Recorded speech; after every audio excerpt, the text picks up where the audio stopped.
Welcome back after that quick battery change. It was a good job I actually did change the batteries because I had about 8% battery left, so yeah, I stopped at the right moment. Yeah, the keen-eyed amongst you will realise we've actually come backwards somehow, and that was because I realised that Texaco back there had a toilet. So I was like, oh yeah, we'll go back there instead and swap the batteries over.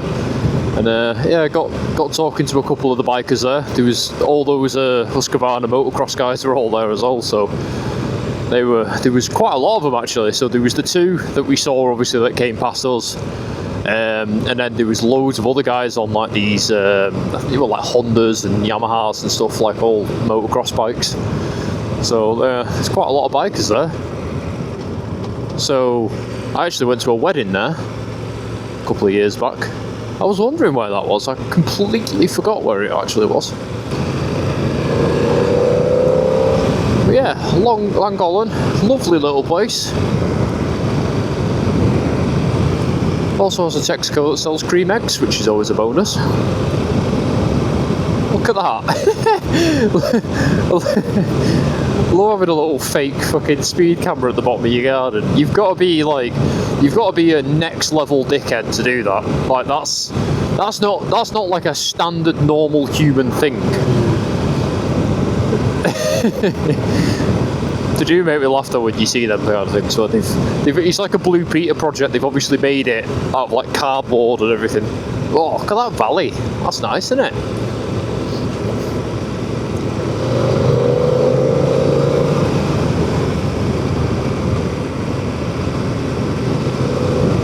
Oh no! Getting stuck behind cars, no! So the next stop is Betws-y-Coed. So yeah, it's one of my favourite little stops to do in Wales. This just purely because there's an ice cream shop there. I mean, you know, I have a weakness for ice creams, but it's yeah, it's a lovely little place. Like I say, it's never one of those places that you see people going to Wales to see. It's more like you stop off there on the way to somewhere, and it's kind of catered for that. So there's loads of little restaurants and little kind of eaty places where you can go, like little cafes and like a quick stop kind of thing. Last time I went there though, they had like a huge, I don't know what this thing is. Yeah, that's kind of cool. They had like a huge motor show thing on with loads of classic cars there and classic bikes and everything, which was a nice little surprise. Didn't know that was on, so I had a little mooch around it.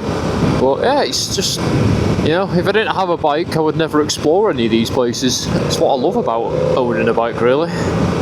Because, I mean, you'd never, well, it depends on the car you've got, but, you know, in my car, I'd never come out here to drive on these roads and do this in my car. It's just not, I just don't find it as enjoyable as doing it on my bike, which I think is the big appeal really for motorbikes in the UK, because we do have some absolutely fantastic roads with some gorgeous views and everything. And I mean, in places it's spoiled by things like, you know, other users on the road or the speed limits, but it's definitely worth it. And everyone in the biking community is really nice as well, which is always a positive. Everyone always wants to chat, because the thing is, if you own a motorbike, the one thing you like to do is chat to people about bikes. Like, everyone who owns a motorbike likes motorbikes, so you'll always go to someone with, oh, your bike's really nice, oh, this is cool, this is... And then when someone says that about your bike, it makes you feel mint for the rest of the day, so... And it just gets you chatting with people. Like I say, it's just a bit of a shame that this road's, I'm stuck in a little bit of traffic. Because it is quite a nice road, this, when you can... Well, when you can do that.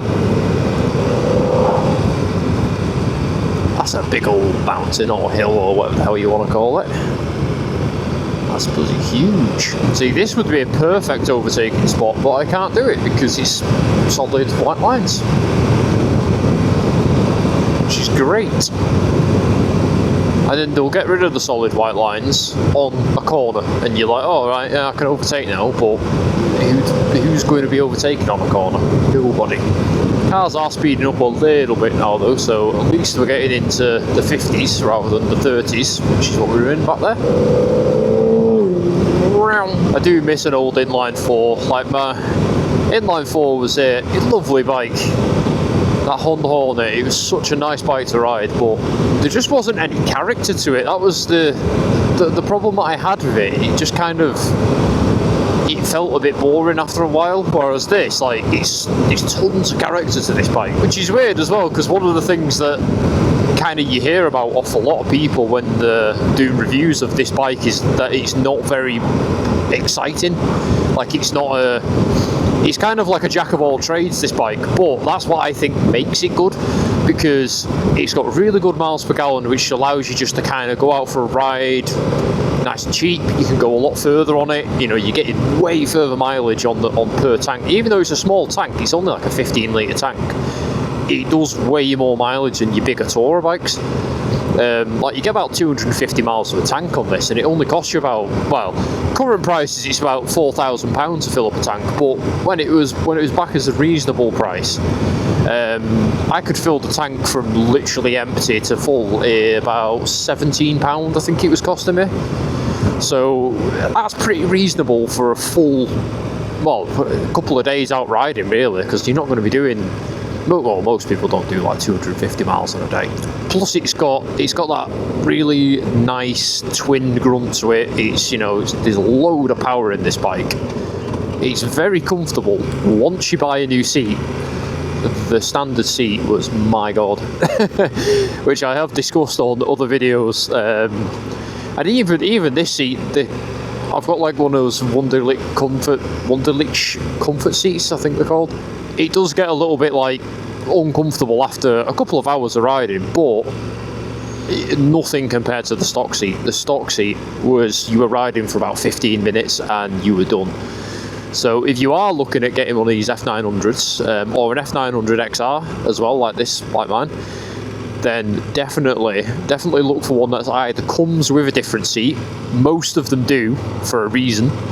Or look at, you know, factor in the price of getting that onto the buying of the bike, because mine, the seat for this was about £400, and I mean, you can buy them second hand for quite a similar cost. They don't seem to depreciate a lot, but definitely factor in, if you're looking at buying one of these bikes, getting a seat, because it's not very comfy. Don't know what BMW were thinking when they made this bike with that seat, but yeah, like I said, the actual power of it, fantastic. Literally nothing wrong with it.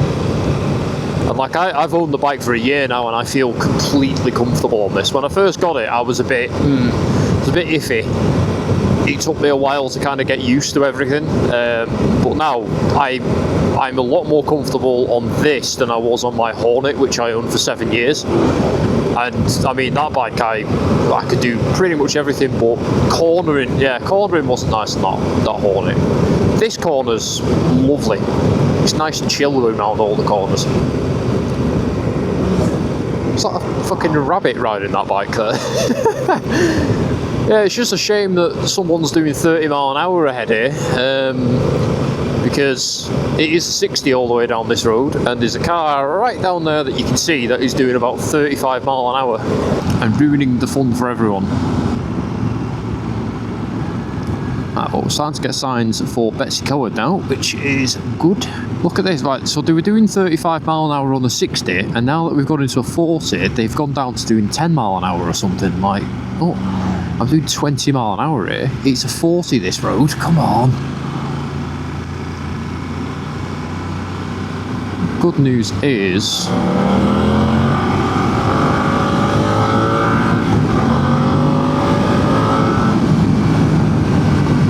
do that.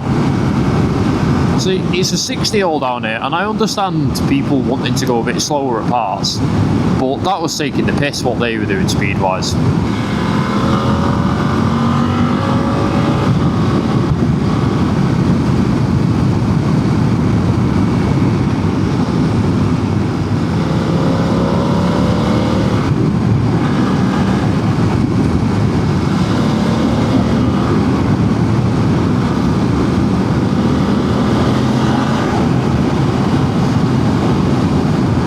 This is quite a nice, just kind of like little bit of a windy road, mostly straights. But yeah, that was alright. At least it's got me miles away from the very slow cars. Oh no, not a 20.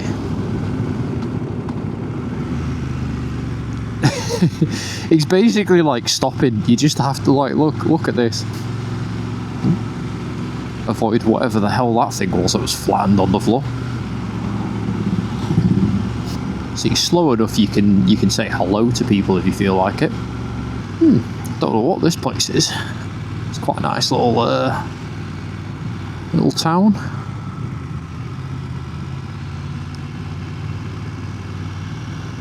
17th century, that's an old building. It's a pink house. There's always a pink house. Every single video that I seem to do on these runs, there's always one house on it that is completely pink. I don't know why. Kayak. I wonder if they're going kayaking at Llangollen. Loads of people love going kayaking there because it's got like a really, I wouldn't say dangerous. I mean, it can be dangerous. There's like a nice rapids bit that kind of goes through the town. Depending on the time of year that you go through it, it is very dangerous, but yeah, I've seen quite a lot of people doing it. Now go back up to normal speeds. See, as much as I give Wales stick on the channel for the speed limits, it is one of the better places in the UK, I would say, to go on the bikes and just have an explore around. Like, you know, it's got a lot of nice little locations. Like, look at this little bridge and everything. Lovely.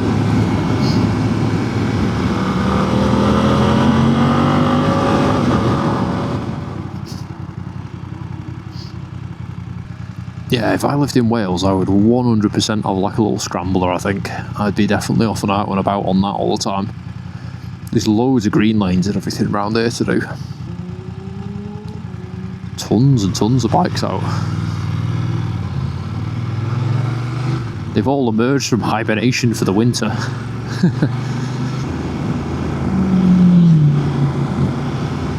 Got to say hello to everyone.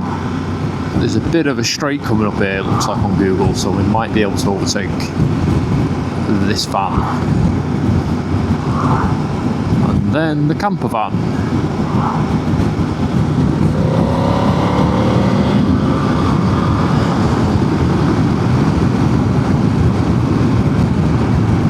Bloody hell, this camper van's shifted. He's actually going pretty quick. It was the van, I think, that was the slow one. Look how he's miles away. This camper van's doing like 60 miles an hour.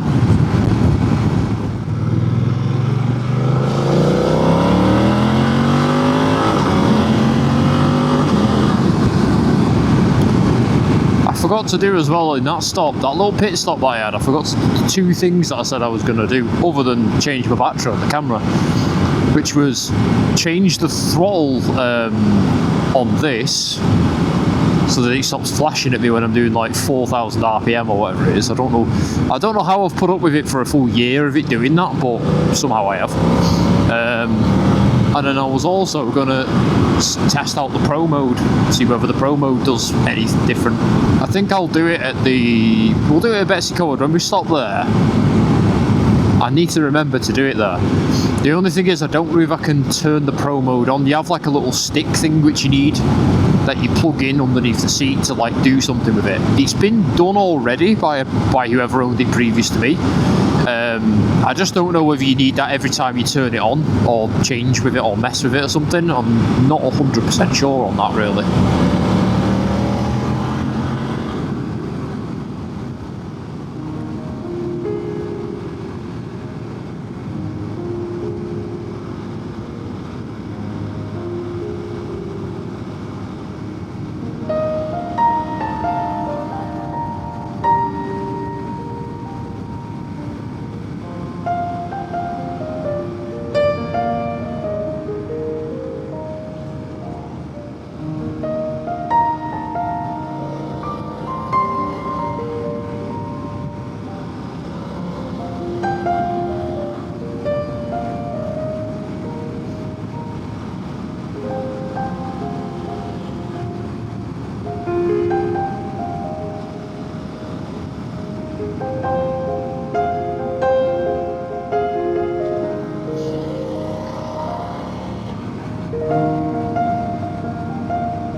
Mal.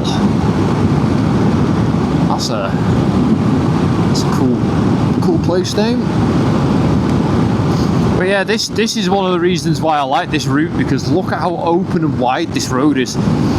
You've got all this. I mean, I know I'm not speeding or anything, but it's you've got quite a lot of just open room to, you know, if you go a little bit wide on a corner, you're not going to smash into something. You've got a bit kind of it's a bit more forgiving than like going up to the lakes. I think when my friend gets his bike as well, I'm gonna probably bring him on this route, because it's quite a nice route. It's not like, it's not extreme or anything, you know, it's all quite chill. There's no really sharp bends. It's all very smooth leading into the bends, so you can kind of get used to the handling of the bike and all that kind of side of it. Because there's another route that I do up to Lake Windermere up in the Lake District, and that's probably that's one of my top favourite routes, to be fair, that, but it is a little bit more challenging. Like, a lot of the corners are very tight and narrow, and you don't really have much room on the road to kind of adjust yourself properly, but it's a pretty good little road to do up there.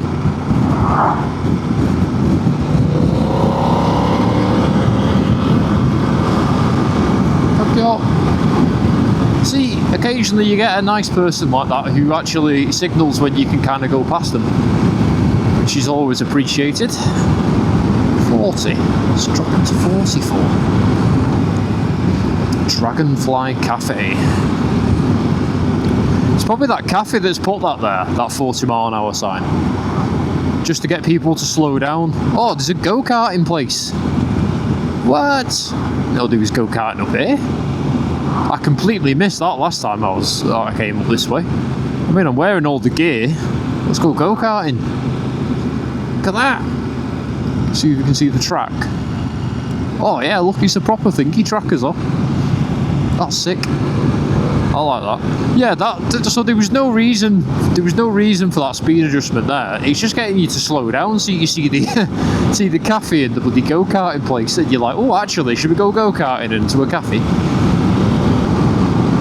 Oh no.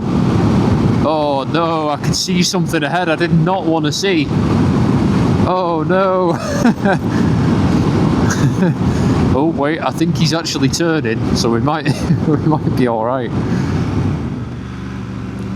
Hey. I thought we'd be in trouble there. Hey, he's not waiting around, is he?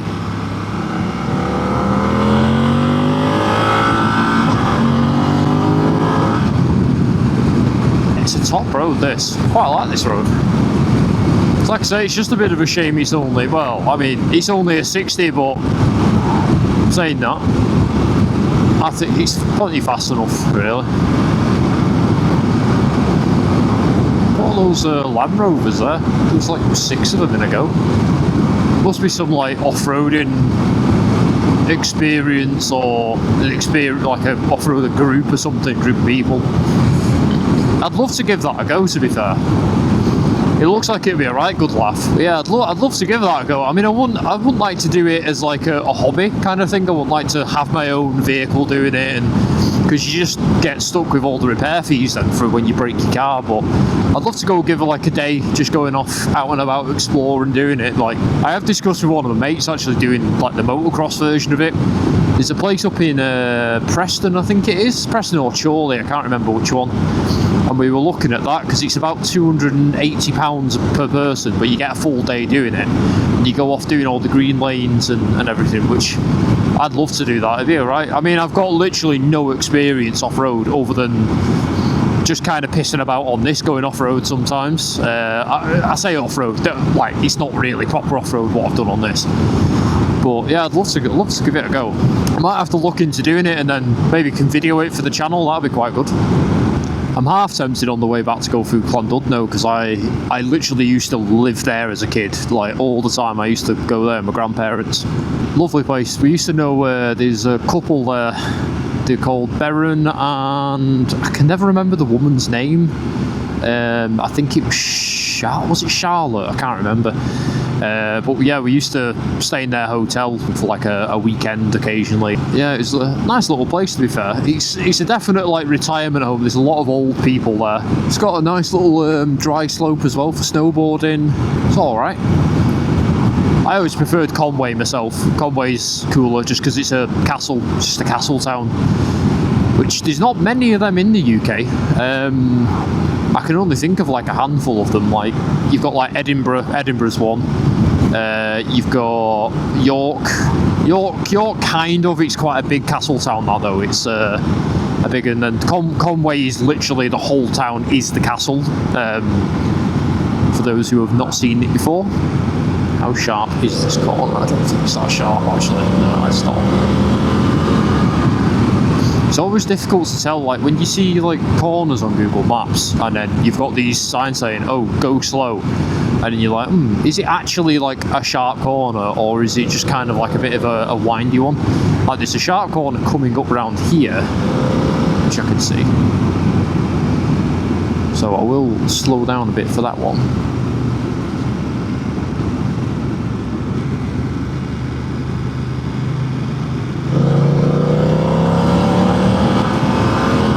I think this river that we're kind of going alongside that's down there, that's the one that flows into Betws-y-Coed, because it kind of has like a big river going right along the side of it and then it flows through part of it. I have a feeling it's going to be very, very busy today. I don't think it's going to be as quiet as last time I was here, but we shall see. We must be getting pretty close. Oh, we're only 7 minutes away actually. Looking at Google Maps. I'll have to check the battery level as well when I get there. I mean, it should be fine because these batteries generally I get about 2 hours out of them. It seems each battery. I mean, it took us an hour 50-ish to get to Llangollen. And it's only taken about 50 odd minutes to get here, and then I think it's about another 50 odd minutes to get to Conwy. So we might be able to get away with not swapping the battery here and then just doing it at Conwy. But then again, on the ride back, I don't really need to be recording it because it's going to be a bit boring I think for you guys to watch because it's just going to be motorway.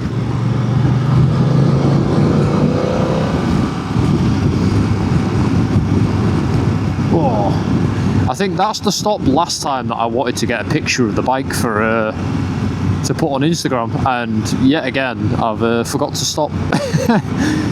It's because it kind of comes up on you that place very soon.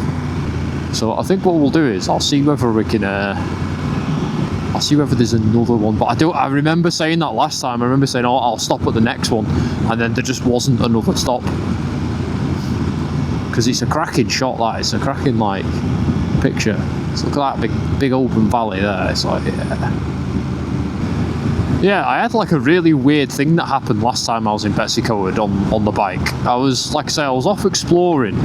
I kind of went through the little river a little bit, and I ended up going kind of a bit off road down some like dirt track. And I was just going down this dirt track on this doing, you know, less than 10 mile an hour, probably not that much, and there was just like a brand new, I think it was like a 74 plate KTM adventure bike, like a big KTM just sat there in the middle of the path, and I was like, what the hell is going on here? And as I pulled up to it, there was like a tent just off to the side on the left, and there was a guy sat like next to the tent, basically no gear or nothing. He was just sat there chilling out, and he sort of called me, like he sort of put his hand up to get me to come over, and I was like, oh shit, is he like injured or something? Like I'm gonna have to phone an ambulance. And I just went over and started chatting to him, and he was like, oh yeah, I just live in these woods. So he just basically lives, well, he lived, I don't think he's there anymore, just lived in the woods around here. Just, yeah, I was like, what? I was chatting to him, and he was like, yeah, he sold, I think he said he sold his car, sold his house, and then he ended up buying a brand new KTM motorbike, bought a tent, and then he just went, yeah, I just live in the woods now. And he was like, I I think he said he worked up somewhere near Conwy, and he was like, yeah, I go to work I think he was like a driver or something, like a truck driver. And then he's like, on weekends when I don't sleep in the truck, I just come back here and sleep. And I was like, so you just live in a tent in the middle of the woods? And then he was like, then it got really weird, because he was like, oh, do you want to buy him a motorbike? And I was like, how what? Like, you've literally just met me and you're going, oh yeah, I'll sell you my motorbike. And I'm just like, okay, this is getting a bit strange. So I had to kind of like make my excuses and get out of there, because it felt a bit like Deliverance level of just weirdness. Because this guy was literally, he was just sat in a tent, he had shorts on, no t-shirt. He didn't look like a crackhead, but bloody hell, it was a weird situation. It was over there somewhere in them woods where it was. There's like a little dirt path, because I crossed over on the river. It was really low, so I ended up going. I think it was down that track there actually, and then you can cross over the river. There was a little low point to cross, and yeah, he was somewhere over there, just sat chilling in the woods with his brand new KTM. That must have been about 15 grand worth of bike. Very, very bizarre, absolutely. So hopefully we don't have a weird occasion like that happen again, because that would be well, in fact, actually, that would be good, because get some content out of it. But I don't think I'm gonna go off over that way. I think the water level's still a bit too high, because it was, when I went there, it was during that drought that we had, and the river was like so low. Yeah, it was off up there that I went. That's where I took that picture of my profile picture on Instagram for a bit. So all the bikes go down this way. So there's a little road, and then there's a little car park here on the left. So that's where the classic car show thing was on last time I was here. Right, so let's mooch in here. I have a feeling all the bays at the end are probably going to be in use. It looks like they are. But yeah, the ice cream shop looks fairly busy. Let's see whether we can scoot in anywhere here behind anyone.